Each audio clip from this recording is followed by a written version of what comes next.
Nomqhele isibongo ungwakanzuza khona la ekhaya Emzinyeni. Haleluya.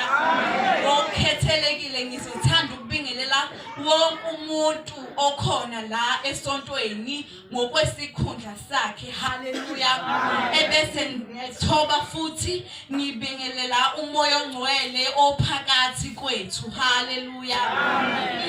Noma phambi kwenu umntwana kaNkulunkulu ongithanda kakhulu, owasindisa impilo yakhe, wasindisa impilo yomzali wakhe. Angikhathali ukusho lokho ngoze ngiyofa.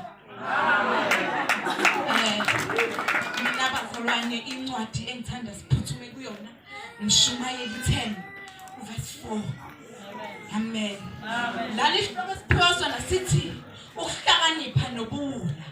Isihloko esisiphiwe iBhayibheli leso ukuthi ukuhlakanipha nobuwula. Mina-ke umuntu omusha engikupha sona esithi ukubekezela kudala impumelelo. Amen.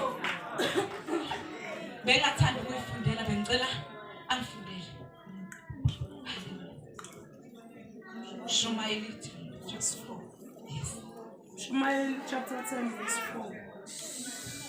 Uma umoya wombusi ukuvukela, ungashiyi indawo yakho.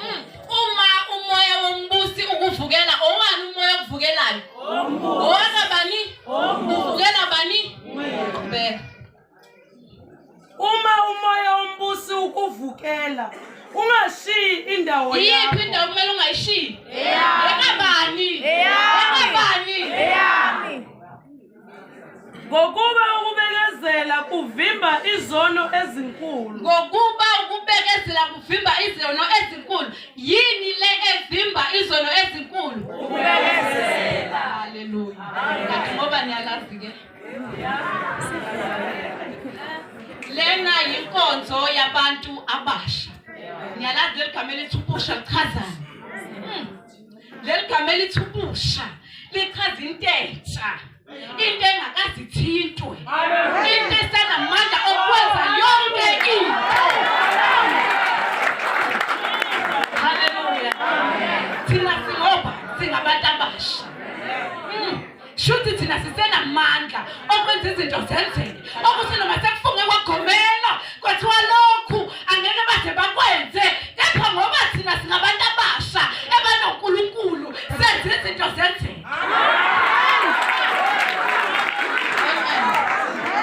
Lithulelizwi umoya wombusi ukuvukela, ungashiyi indawo yakho. Ngithanda la umoya wombusi ukuvukela, baze bambize ngombusi isikhulu. Umbusi umoya wombusi ukuvukela, ekabani indawo kumele ungayishiyi yakho. Uyazazi yini ukuthi unendawo na? Noma mhlawumbe uyakholwa nje ugcwalisa isonto.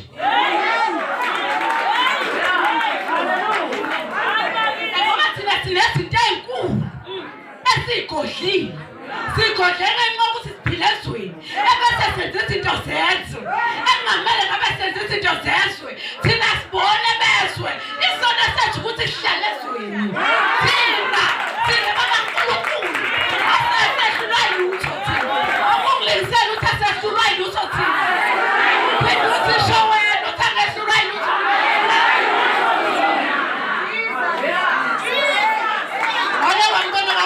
Qoshiwe na umuntu omusha awusabele ngizwe umuntu omusha uyazazi ukuthi umusha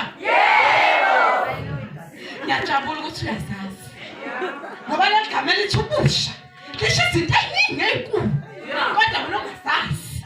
Uma uthenga ingubo esitolo ngifika mina Nomqhele nithi wesibani mana ngiboleka ingubo yakhe ingitsho ungangiboleka ngiqalele nayo-ke.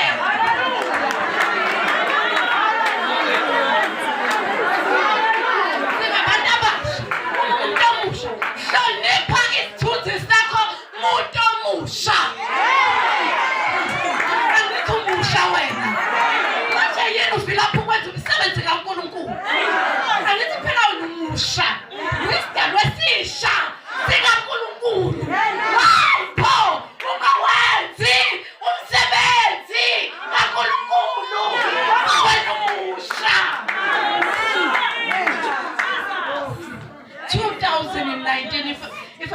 mistaken, 2019.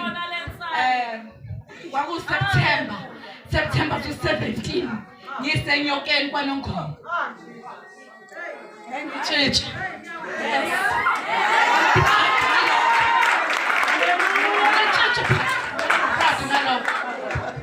2019 singakakhothami siluzwelithini. Wangishiyana amazwi amnandi engaphindi ngawakhohlwa empilweni yami and lawo mazwi ngiyafisa ukuthi ngiwashare nawe mzalwane namhlanje. Amazwi ashiwo isilo uzwelithini sisaphila. Awu indlondle nophapha ekhanda kamenzi madoda. Yona yasho. Lalela ukuthi wathi umoya ongcwele uphakathi kwamathanga entombazana. Phakathi kwamathanga entombazana. Phakathi kwamathanga entombazana. Ukhona kuwena. Ukhona yini nalowo moya ongcwele?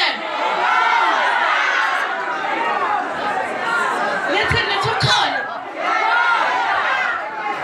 Lalela-ke mntomusho unomoya ongcwele phakathi kwamathanga akho. Senguma girls. Unomoya ongcwele phakathi kwamathanga akho.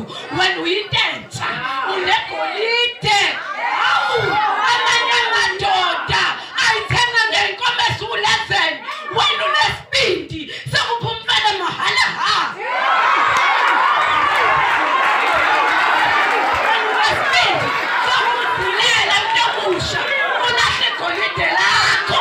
Inamanye amadoda ayijukelayo. Ngenkomezo shumnanye. Wena umupha mahala ha. Athi wajabula. Ngisakuthi bantu besilisa. Imkhohlwane. Bakhona abafana the boys. Bakhona abafana the boys. Amen. Abashaya ikhwela ngezi.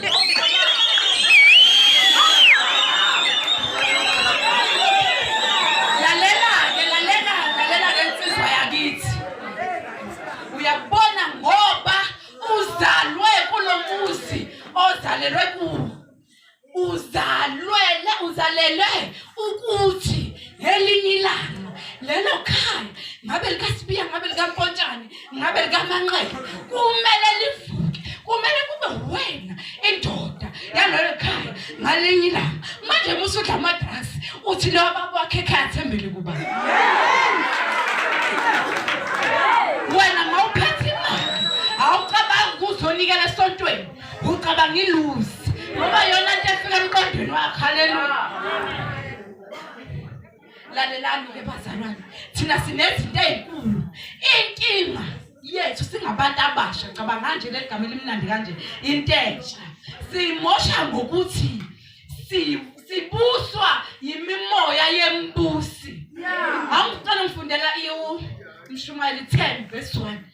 Let's find chapter 1.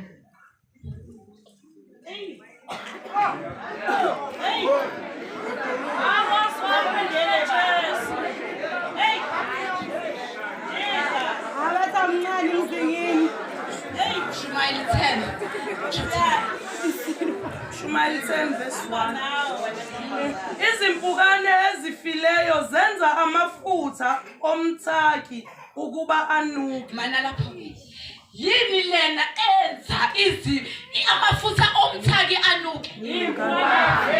Ezinjani? Okay, ngishiye kanjalo. Into efile ifakwaphi? Umuntu umefile ufakwaphi? Emgodini. Egqitshwa. Thina singoba singamaZulu. Apha amaZulu nakhombeni. Yini pho? Mase sibona izinto ngathi azisilungeli. Sibuye phansi sizothi wena wakithi. Thina singamaZulu, siphezulu. Kodwa mase sifuna into zethu sizokhotha amaphansi. Antwana ifile. AmaZulu aphezulu. AmaZulu yisihlalo sobukhosi sikaNkulunkulu. Okwenziwa yini mzalwane? Ukuthi uma suvelelwa inkinga ushone phansi ulathi umlili impepho uzothi kuni ekubeni wena ungumZulu igama lakho lihle wayiziwa ngehlalo sobukhosi sikaNkulunkulu kwathiwa wena uyizulu.